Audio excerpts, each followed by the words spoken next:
كميك أنكم كبرات هاتي إذا channel أبز لكم سلامكم بزح اندابلكو كم قدمكم مران لحبكم كتكتاتلو بخبري اند أدمكو نابزان لهم معنتي زانتا كم محالفكم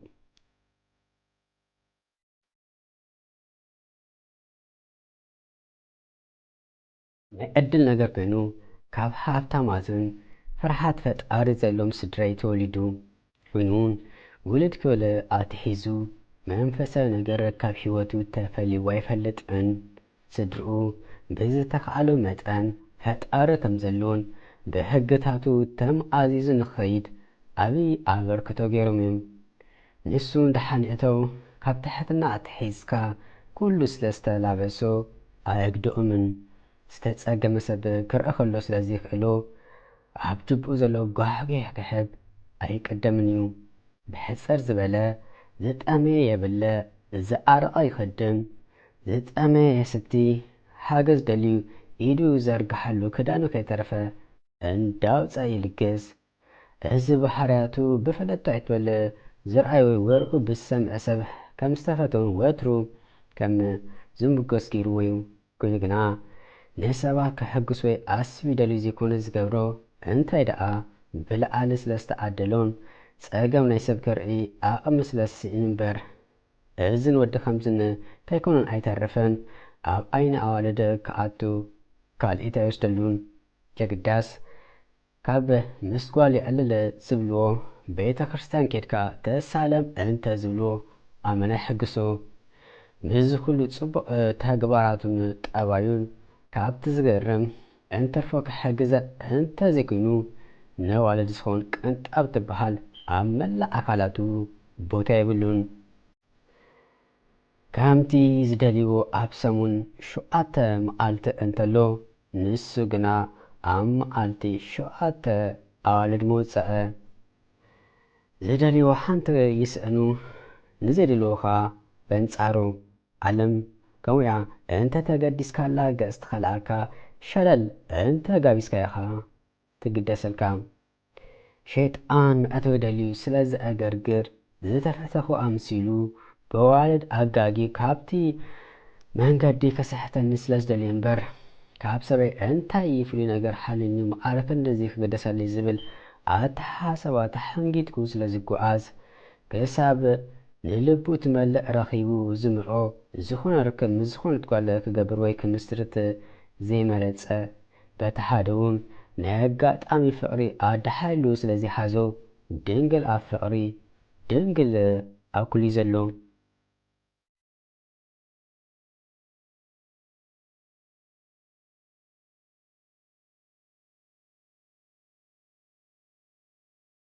ስምዐኒ ዶ መሓዛየ ሓቀይ እቲ ወዲ ኬፍ ኣሎ ምስ በለት ሓንቲ ካብተን ክልተ ንናይኺ ምስ በለታ ኣቲ ጻዕዳ ማላ ገይሩ ዘሎ ምስ በለት መሓዛይ ዘይጥመሰብ ኢኺ ጠሚትኪ ኣይትፈልጥዮ ድኺ ምስ በለታ እወ ኣይፈልጦኒ በሊ ዕድል ጌርክለኺ እንቋ ኸማን ኣይፈለጥክዮ ኣቲ ንኽንደይ ኣዋልዲ ኣንቢኡ ምስ በለታ ይሄ መሓዛይ እርጉም ኮይኑ ድዩ ምስ በለት እንታይ ክረግም ደኣ እተን ኣዋልድ ክፈትኦ ጊዜ ኣይወስደልን ኮይኑ ግና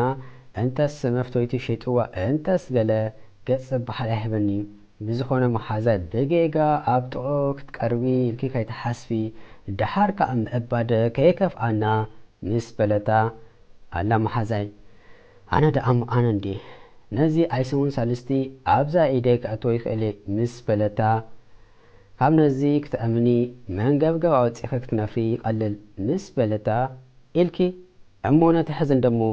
ምስ በለት መሓዛይ እንታይ ክነትሕዘሉ ፍሉጥ ነገር እንዲ ጥራሕ ናብቲ ጀሚርክለይ ዝነበርኪ ዕላል ተመለሲ ምስ በለታ በሊ እቲ ሌላ ካብ ሕጂ ክጅምረ ተዓዘቢ እንዳበለት ብድድ ምስ በለት ኣቲ መሓዛይ ተጸሊልክ ድኺ ኣይሰልጠክን ንዕበጃኺ እንተ በለታ እኳ ዘረባ መሓዝኣ እዝነት ሓበት ትኺላ ናብኡ ብምኻድ ሰላም ዝሓወይ ሰምሓር ይበሃል እንታይ ደኣ ቤንኻ ኣብ ዝኻፈ ምስ በለቶ ሰላም ዝሓፍተይ ኣወት ይበሃል እዋ ሓቅኸይ ሓንሳብ በይንኻ ኮንካ ምስ ነፍስኻ ምዕላለህ ኣገዳሲ ኢሉ ምስ በላ እሞ ምሳሓ ኮፍ ምባል ይፍቀድ እዩ ምስ በለቶ ፀገም የለን ኮፍ በሊ ምስ በላ ምንባር ስሒባ ኮፍ በለት ኮይኑ ግና ካይተገደሰላ ናብታ ኣብ መንደቕ ተንጠልጢላ ዝነበረ ቴሌቭዥን ከቋምጥ ምስ ጀመረ እንታይ ደኣ ብሰብ ዘይትግደስ ኮንካ ድኻ ምስ በለቶ ቅሬታ ዝሓፍተይ ብተፈጥሮይ ከምኡ ብካልእ ከይተሓስብዮ ምስ በላ የእንቱ ናብኣ እንዳለኣኸ ብዝተረጋግአ መንፈስ ብዝኾነ ቴሌፎን ቁፅሮሞ ንወሃብ ካልእ ግዜ ምእንታን ፅቡቅ ጌርና ክንዕልል ሰብ ገዲፈ መፅእ ዘለኹ ምስ በለቶ ሕጂውን ይቕሬታ ሂበኪ ሓብኺ ትርጉም ዘሎ ኮይኑ ስለዘይተሰማዓኒ ኣየልንን እዩ ምስ በላ ንሳ ብመልክዓን ቁመንዓን ናይ ፅቡቃት ፅብቕቲ ኢላ ስለትተኣመን ምሽ በዓላ ተዛሪባቶምን ጣዊቖም በዓላቶም ስለ ዘላለይዋ ናይ ምንፃፍ ተመክሮ መጀመርታ ስለ ዝኸውን እንዳተገረመት ሓረቐት ናይ ልብኻ ድኻ ምስ በለቶ እወ ኣይተሓዝለይ ደኣ እምበር ከምሳት ክብል ኣይምሕረለን እንድዩ ኣቀዲሙን ይቕሬታ ይሓትት ኣብ ገጽኪ ናይ ተጃሕራይ ኣነነት ስምዒት ይንበባሎም ትሕት እንተበልካ ኢኻ ልዕል ትብል እስከዚኦም ዓይነት ሰባት ከዓ ሌላ መስሪትካ ኣይመስረትካ ትርጉም ኣሎ ኢለ ኣይኣምን ምስ በላ ኦይ ኣይፈለጥካን እንበል ኣብ እግረይ ተደፊእኻ እንተዘይለምንካኒ ኣነኒ ክንደይ ኣወዳት ሓነይ መነይ ለዘዘይ ከም ዝብለይ ትፈልጥ ዶ ምስ በለቶ እንኳ ፈጠረልኪ ዝሓፍተይ ጽብቕቲ ምዃንኪ ይርኢ ከለኹ ደጋይ ጽባቐ ንውሽጣይ ጽባቐ እንተ ኣብሊልዎ ንጊዜ እዩ ጽባቐኻ ምስ ዕምባባ እንተ ተመሳሰለ ግና ርድኢትኪ ዝያዳ ምስ ሰፍሐ ነይሩ ብዙሕ እንተ ተዛሪበ ክትኩሪ ስለ ዝኾንኪ ሰብኣለ ንክትብሊ ጸኒሕኪ ምሽ ሓቀይ እንተ ትኸዲ ሙሓሸ ምስ በላ ኦይ ከም ገለ ዘይትርዳእ ጣውላ ኢኻ ጣውላ ብጣውሎ ከዓ ነቓፅ ክፉእ ጀልፋፍ ገዳንካ ከማን ዘይመዓራርኻ ኣብ ጥራሕ ማዕኮርካ ከምዛ በጣሓት ዘመኻኸርካስ በጠጠጠ ክትብላለይ ከይደ ጓሓፍ ሓሊፈካ ከምዚ ከማን ብሕጂ 100 ግዜ እንተ ተፈጠር ከማን ኣይትረክብን ኢኻ ድሓርካ ንላሎ ከይለካ መስለኒ እንዳንፀርፀረት ዘለዎ ኣራጊፋ ብድድ ምስ በለት ምእንቲ ርሱን ኣቃል ስለ ዝኾነ ስቕ ኢሉ ካብ ምስማዕ ሓሊፉ ዘረባ ይወሰኸን ነዚ ምስ ረኣየቱን እሳት ለቢሳ ጎሪሳ ከምታ ዘንፀርፀረታ ናብ መሓዝኣ ተመልሰት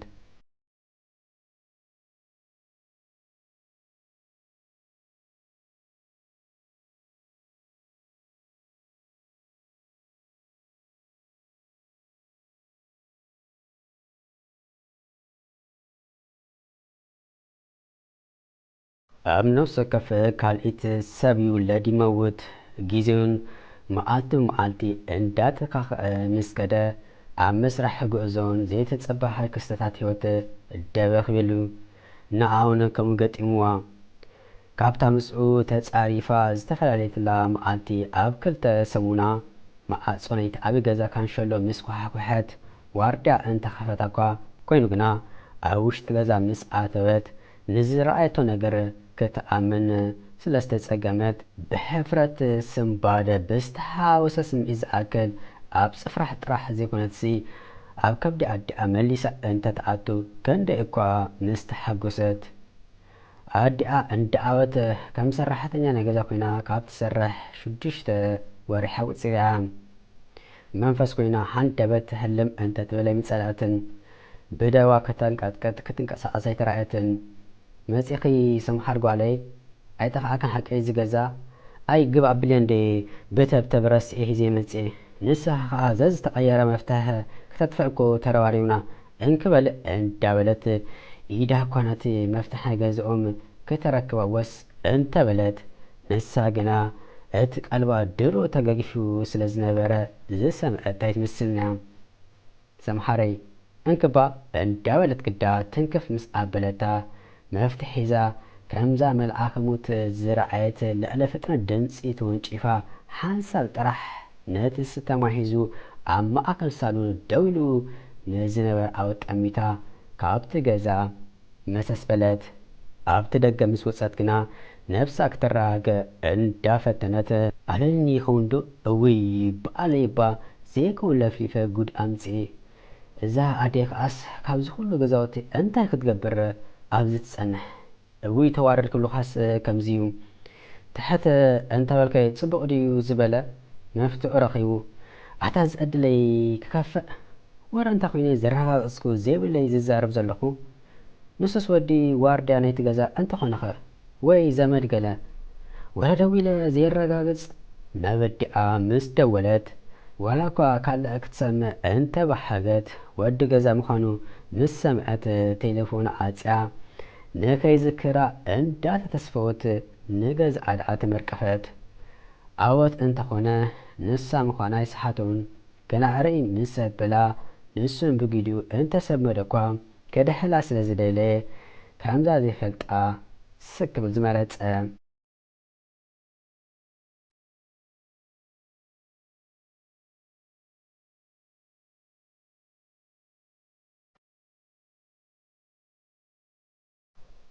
ኣዲኣ ክሳብ ትመጽእ ብሓንቆታ ክትጽበ ድሕሪ ምጽናሕ ገና እግራ ክኣቶ ብሕቶ ክተዋጥራ ጀመረት። ስመዕኒ ዶ ኣደይ ናይ ብሓቂ እቲ ኣብ ሳሎን ዝነበረ ወዶሚ ኣብኡ ገዝኡ ወድቲ ዋርዳ ገላ ኣይኮነን ምስ በለታ ኣትጓለይ ድሓን ድኺ እንታይ ኮንኪ ካብ ኣንቶይ ብዛዕባኡ ትዛረብ ትፈልጥየ ድኺ ምስ በለታ ንስሙ ይጽናሐልኪ ኣደ ሓቂ በጥራሚ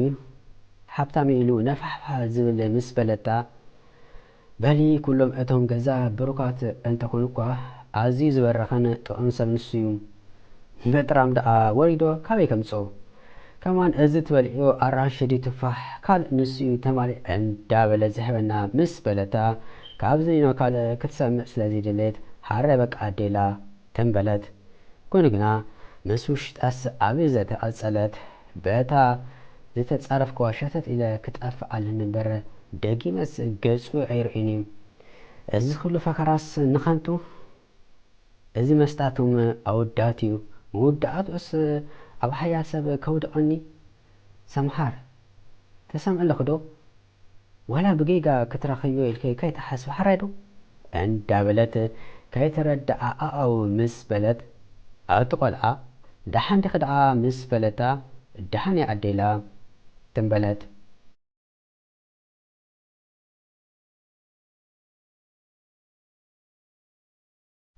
ዋላ እኳ ከምታ ዝበለታ ገጹ ክርኢ ኣይከልን እኳ ኣጽቂጣ እንተነበረት ኮይኑ ግና ኣብ ሓደ ከተማ እንዳተቐምጠትካ ብገለ ክትራኸብ ግድን ስለ ዝኾነ ኣብ ማእኸል ጎደና ፊት ንፊት ምስ ተራኸቡ ልባ ሰማይ በፂሑ ተመልሰ እሞ ከምዛ ዘይትፈልጦ ድንን ኢላ በስክፍታ ሕፍረትን ሓሊፋቱ ኸደት ዓወት መን ምዃና ኣይሰሓተን ግና መዓረ ክንደይ ኣብ ስክፍታ ከም ዘላ ብቕፅበት ስለ ዝተገንዘበን ምእንተ ርእሱን ኣዋልድ ግዲ ስለ ዘይብሉ ኣይ ናይ ሰብ ነገር እንዳበለ መንገዱ ዝቐጸለ ቁሩብ ንቕድሚት ምስ ሰጎመት ግና ኣብቲ ናይ ሓደ ድኳን መንደቕ ብሕቓ ተጸግዐት እሞ ወረ እንታ ኮይኒ መዓረ ክንዲ ዝስንበድ ኣይደለን ማለት ዲኸ ዋላስ ከም ሰብ ከይሓሰበ ረጊጹ ንኸይዱ ተናዓይቐ ማለት ድዩ እሞ ሰምሃር የለኽን ከርክቧለ ንእዝ እሞ ስኢልካዮ እንዳበለት መንገዳ ገዲፋ ነድሕሪ ተመሊሳ ኣርከበት እሞ ኣብ ቅድሚኡ ሕልፍ ኢላ መንገዱ ኣፅያ ዶበለት ይሂዳ ዝሓፍተይ ነፋለት ዲና ምስ በላ እዋ ህባ ሓቂ ኣይትፈልጠንን ማለት ድዩ ምስ በለቶ ኦ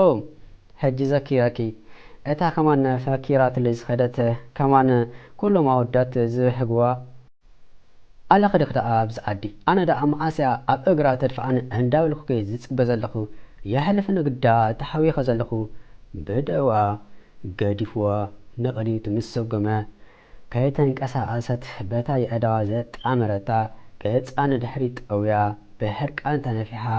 ከጥምቶ ጀመረት ንእሽተይ ምስ ሰጎመ ግዳ ሓንቲ ዓባይ ሰበይቲ ኣስቤዛ ሳንጣ ኣንጠልጢላ ተጸጊማ ምስ ረኣየ ከሕግዘክን ኢሉ ተቐቢሉ እንዳኣለለ ኸይደ ምስ ተዓዘበት ሓንቲ ደቂቕ ርጉም ሓንቲ ደቂቕ ከዓ ንዓይ ኣብዚ ዘይኮን ተዛሪቡስ ካርኤን እንድዩ ዝድቅሰሉ ድ መሲልዎ ኣንጎሎ ተጠውዩ ካብ ዓይና ምስ ተሰውረ ምስ ነፍሳ እንዳተዛረበት መንገዳ ናብ መሓዝ ዓቐጸለት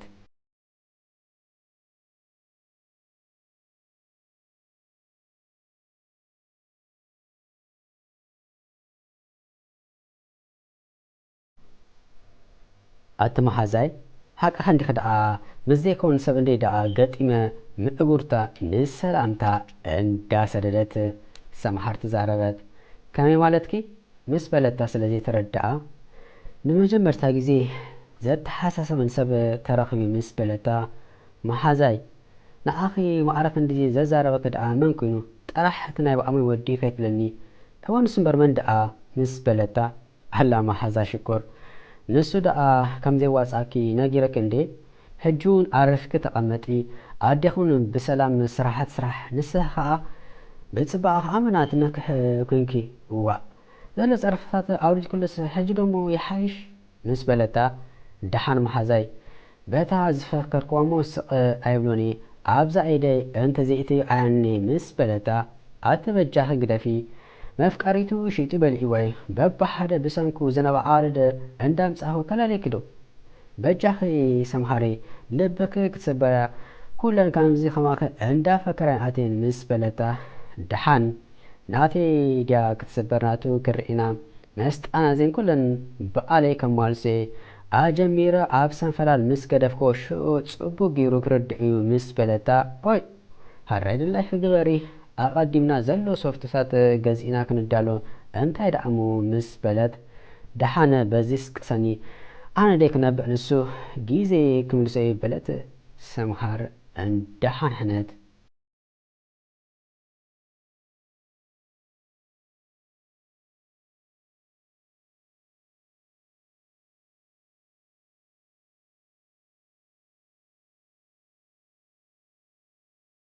ሰምሃር ሕልክ ስለ ዝሓዛ ብቀሊሉ ንኣወት ክተፋርጓ ይመረፀትን ኣብ ነፍሲ ወከፍ ቦታ እንዳፀናሕት እኳ ምልኻፍ እንተብዛሕትሉ ኣወት ግና ይርዳኣኸ ካብ ምባል ሓሊፉ ዋላ ሓደ ክብላ ስለ ዘይተሰምዐ እዚ መመሊሱ እንዳሕረቓ ስለ ዝመፀ ካይተረዳኣ ክትፈትዎ ስለ ዝጀመረት ለይቲ ምስ መዓልቲ ኣብ ሓንጎላ ልባን ፍሉይ ቦታ ሒዙ ከሸግራ ካብ ዝጅምር ቅንኒልዩ ዓወት ብወገኑ ብሓራቱ ይኹን ጠባይ ቀየረን ኣብ ልዕላን ኮነ ኢሉ ዝፈፀመ በደል ይኹን ካልእ የለን ሓንቲ ዝገበራ ነገር እንተ ነይሩ ክሳብ ዘረባ ትወደእ ስቕ ኢሉ ሰሚዑ ሃራይ ሰሚዕን ክለኹ ብምባል ምላሽ ከሓበ መንገዱ ምቕፃል እዩ ኣብ ስቕታ ዓብ መልስሎ ክበሃል ሓቂ እዩ ናቱ ስቕታ ግና ኮነ ኢሉ ዘይኮነስ በቃ ስቕ ክብል ስለ ዝመረፀ ጥራሕ እዩ የግዳስ ነታ ፈካሪት ኣነ ባሓሊት ሰምሓር የእዳዋ ጠማዚዙ የእጋራ ኣሳሲሩ ብዛዕባ ጥራሕ ክትሓስብ ዓብዪ ኣበርክቶ ገይሩ እዩ መሓዝኣ ንእባ በጃኸ ከምዛ ዘይበለታ መምስ ሸለል ዝበላ ኩሉ ነገራታ ኣብኣ ኸይዳ ተራግፎ ኮይኑ ግን ንመን እሞ ክትሕባ ክሳብ ትረጋጋእ ትሰምዓ ሞራል ትሕባ ክትብል በዓላ ኣብ ዘፍሓረቶ ኣብ ክትወፆ ዘይትክእል ጉድጓድ ናይ ፍቕሪ ኣትበት ሓደ ኣውፂኡ ሂወታ እውን ከቐፅላ ዝኽእል ንሱ ጥራሕ ኮነ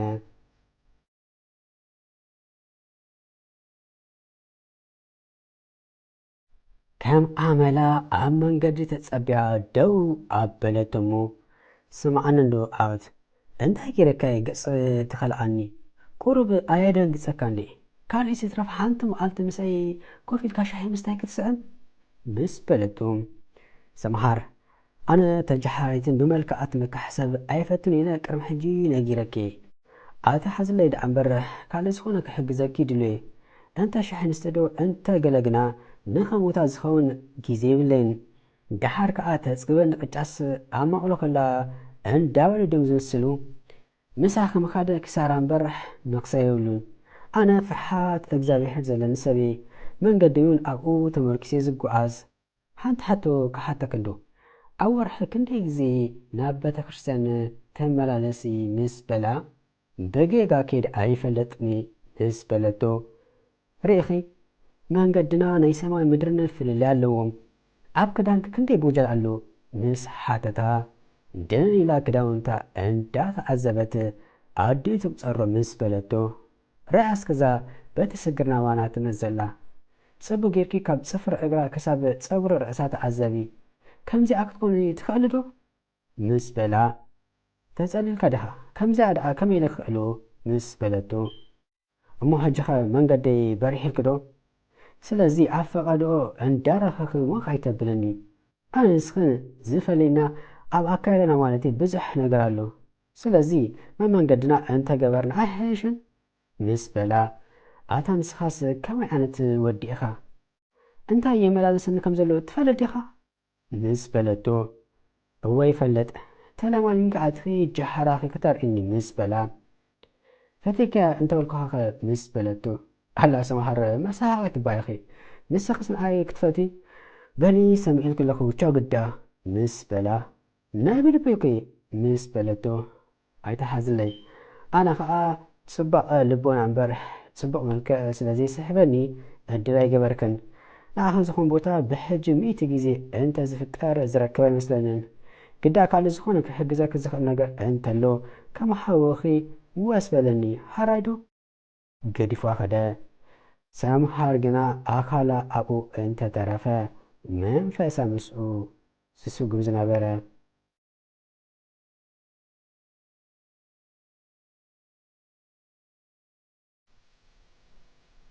ሰምሃር ቀሲና ኮፍ ክትበይ ከኣለትን ኣብ ገጽ ዝኽልኣ ቁፅሪ ፍቕራ ክንዲ ሕንፃ ባሕሪ በዚሑ ብኣሽሓት ተራፊሑ ሰማይ ጠቀስ ህንፃ ሰሪሑ ምእቱን መውፅእን ከልኣ ኣብ ህይወታ ንመጀመርታ ግዜ መዓረ ክንዲዚ ዝተገደሰትሉ ሰብ ዝፈተቶ እንተ ነይሩ ኣወት ጥራሕ እዩ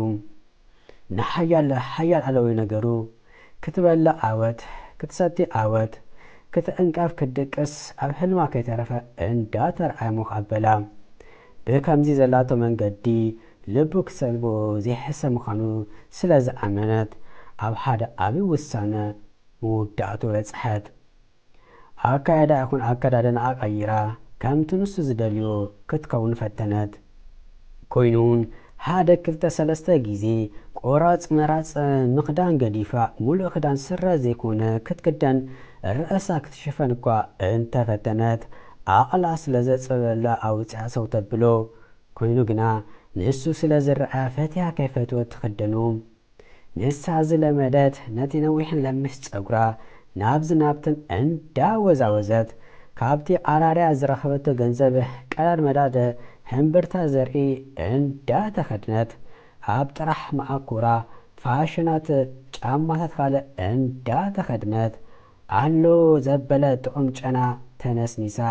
ኣብ ፍቐድኡ ጎደና ሸናዕ እንዳበልካ ቀልቢ ኣወዳት ምግፋፍ እዩ ኮይኑ ግና ፍቕሪ የአኑ ወይ ከዓ የእሪ ነገሩ ክንዲ ዝኾነ ከዓ ድሕሪ ተደጋጋሚ ፈሸለ መወዳእቱስ ኣከዳድና ክትቅይር ዝኸኣለት ኮይኑ ግና ዋላ እኳ በኣከዳድና ዓወት እንተተገረመን ተሓጎሰን ኣብ ልባ ዘሎ ትዕቢት ስለ ዘይነፈሰ ብዙሕ ነገር ይተርፋ ከም ዘሎን እቲ ጀሚራቶ ዘላ ለውጥታት ዓብዪ ከም ዝኾነን ክትቅፅሎ ከም ዘለዋ ካብ ምንጋር ሓሊፉ ብምሉእ ልቡ ክቕበላ ስለ ዘይመረፀ እቲ ሕርቃና ቦትኡ ከሎ ንዘፍቀርካዮ ክትብል ክንደይ መስዋዕት እንዲ ዝኽፈል ብጌጋ ኣፍ ደገ ቤተ ክርስቲያን ረጊፃ ዘይትፈልጥ ሰብ ከምዛ መስቀል ዝረኣየ ሸይጣን እንዳባሓረረት ድሕር ክንደይ ነግፈረገ ውሽጢ እኳ ክትረግፅ እንተዘይደፈረት ኣብ ኣፍ ደገ ክትመላለስ ጀመረት እንዳበለት ንኡን ምሕጓስ ክትብል ሓደ ስጉምቲ ንቅድሚት እንዳበለት ኣብቲ ቀፅሪ ቤተ ክርስቲያን እንዳበለት ንውሽጢ ክቕፅሉን ስብከት ክትሰምዕ ጀመረት ምውዳእትኡ ኣነ ዝበለ ዘማሪት ኮነት እንዳበለቱን ኣገልጋሊት ቤተ ክርስቲያን ኮነት ዋላ እኳ መጀመርታ ንኦ ክትሐጉስ ኢላ እንተኸደት ክትመላለስ ምስ ጀመረት ግና ውሽጣዊ ሰላም ዕረፍቲ ቀሳነ ተስፋ ሞራል ስለ ዝረኸበት ምእንቲ ክትብል ዘይኮነስ ምእንቲ ናይ ነፍሳ ረብሓ ክትብል ብፍቃዳ ብፍቶታ ኣብቲ ቅዱስ ስፍራ ኣገልጋሊት ኮይና ተረፈት ኣዲኣ ይትበል መሓዝኣ ፈለጥታ ካብ ምግራም ሓሊፎም ዘረባ ስለ ዝጠፍኦም ዝብሉ ኣይነበሮን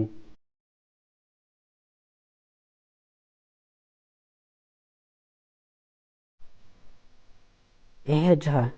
ንዓይ ዝኾን ቦታ ኣለካ ዲ ዋላስ ከም ቀደምካ ኣብ ቃልካ ኢኻ ፀኒዕኻ ዘለኻ ምስ በለት ሰምሃር ኣላ ሰምሃር ኣብ ቃልካ ምጽናዕ ጽቡቕ እኳ እንተኾነ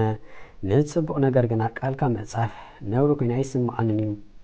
ግዲ ሓቂ ንምዝራብ ቅድሚ ፈታዊት ቤተ ክርስቲያን ምዃንኪ ዋላ ቁርብ ትኹን ክፈተኪ ጀሚረ ግና ኣመና ከም ዘፍቀርክኒ ስለ ዝፈለጥኩ ምእንቲ ፍቕሪ ክትብሊ ናብ መንገደይ ከም ትመጽእ ስለ ዘይሰሓትኩ ገጽ ክህበከ የለኹን ሎምስ ከምታ ዝምነያ ዝራኸብኩ ይመስለኒ ኣብ ዓለም ካብቶም ዕድለኛታት ዝበሃሉ ሰባት ከይኮንኩ ኣይክተርፍኒ ከምዚ ክትልወጢ ኣይመስለኒ ነይሩ ደጋዊ ጽባቐ ኣብ ቦትኡ ከሎ ብውሽጣዊ ምስናኺ ዕድለኛ ዘብል ሃብቲ ገንዘብ ህውነት ንኣይ ኣይንታይን እዩ ድሕር ዳጊም እንታይ ተረፈ ድንግል ፍቃር ልበይ ጥራሕ ዘይኮነ ድንግል ኩለንትናይ ከረክበኪ ዝተረፈት ህይወተይ ምሳኺ ሰለይ ከብላይ ሓንቲ ቃል ጥራሐ ክኣቱልክ ዝኽእል ኣብ ትሕቲ ፈጣሪ ክሳብ ኣብዛ ምድሪ ዘለኹ ዘሎ ጽቡቕ ዓለም ክተስተማቐሪ ቀትሪ ለይቲ ከይበልኩ ምእንቲ ሓጎስኪ ክብጀወ ኣብ ዓለም እቲ ዝበለጸ ነገር ትደልዩ ንምርካብ ኣቕሊ ምግባር እዩ ኣብ ኣቕሊ ሕማቕ ነገር ብዙሕ ጸገማት ትረክብ ኢኻ ኣብ ጸገም ከዓ ጽቡቕ መወዳእትኡ ክፍጠር ግድን እዩ ብናተይ መዐቀኒ ንስኹን ከምኡ ኢኺ ነርኪ ሕጂ ግና እንተዘይተሓዊኸ ንመርኦባ ምስ በላ በዘይ ልባ ካብቲ ኮፍ ዝበለትሉ ተሲኣ ተጠምጠመቱ ንሎም መዓልቲ ሂዜ ዝመጻኹ ነዚ መስል ነይሩ ከም ቀደምኩም ሓናፅር ኣብ ታሕቲ ጸሓፉ እቶም ሳብስክራይብ ዘይገበርኩም ሳብስክራይብ ግበሩ ነዚ ቪድዮ ላይክ ሓብዎ ብዝተረፈ ብካልኦት ትሕዝቶ ክሳብ ንራኸብ ኣብ ዘለኹም ሰላም ቅሳነት ጥዕና ፍቕሪ ዓወት ኣሳልጡ ይምነልኩም ሰሰናይ